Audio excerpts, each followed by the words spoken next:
tired? We all know the feeling. Irritable, groggy, and exceptionally lazy. Chances are you didn't sleep enough last night, or the past few nights. But what exactly is enough sleep? And more importantly, can you ever catch up on it?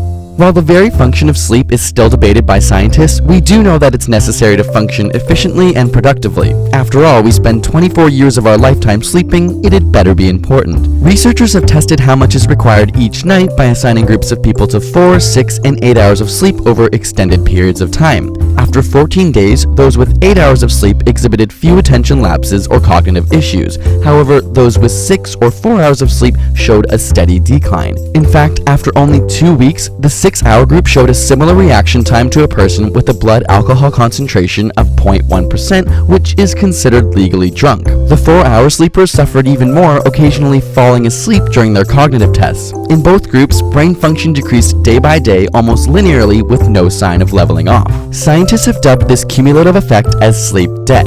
So can we recover from it? After a night or two of little sleep, studies show that the body and brain can fully recover with a few nights of good sleep. However, with long-term sleep deprivation on the scale of weeks to months, the recovery of cognitive function is much slower, requiring many more nights of quality sleep.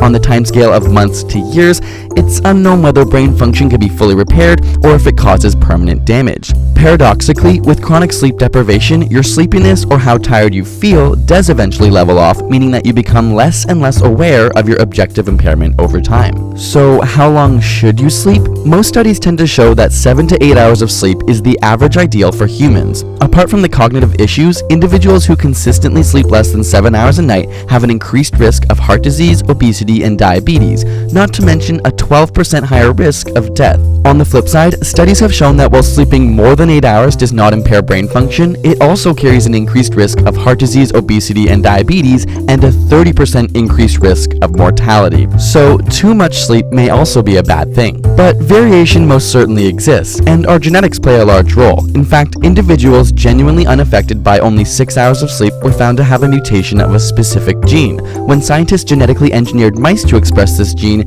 they were able to stay awake for an extra 1.2 hours than normal mice. It turns out these short sleepers have more biologically intense sleep sessions than the average person. Ultimately, while it's important to know the ideal average of 7 to 8 hours exists, let your body and brain help you figure out its own needs. After all, no one shoe size fits all.